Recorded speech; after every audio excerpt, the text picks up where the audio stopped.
ukuthi wathi khona kubathandekayo. Ngoba uNkulunkulu mayifuna umkhosi uzothatha ilida ibekela athi serve me through this man.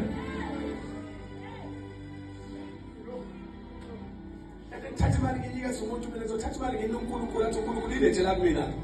Lethe imali kimi sibo. Uzogibela. Hayi, ungadluli umuntu hambela lapha la. Hayi. Uzoya uNkulunkulu ihlala abahlala ezulwini woza la kumina uzoletha imali. Manje indlela yokuya ezulwini idlule ethuneni ke yisho. Usuqala inkinga enkulu. Sengisho uma ufuna ukuya ezulwini ngempela ngqo, ufuna ukuya kuNkulunkulu ngqo, futhi kufanele uye ethuneni ke wena.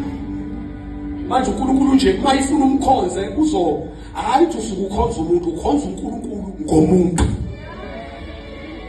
That's why makhona umuntu ofuna makhona nje uNkulunkulu umuntu afuna ukumthanda afuna ukumthanda umbonisa umusa wakhe uzobamba wena anethu umuntu one problem none challenge no broken mase wena utransport uthando kaNkulunkulu kulowo muntu uNkulunkulu mayikhona umuntu afuna ukumsindisa nafuna ukumphilisa uzothatha wena agcwalise ngehealing mase lethu umuntu ogulayo ubeka izandla kuye phile makhona umuntu ohlupha nawe nakudla uNkulunkulu efuna ukuveza inhlaka zakhe zomuntu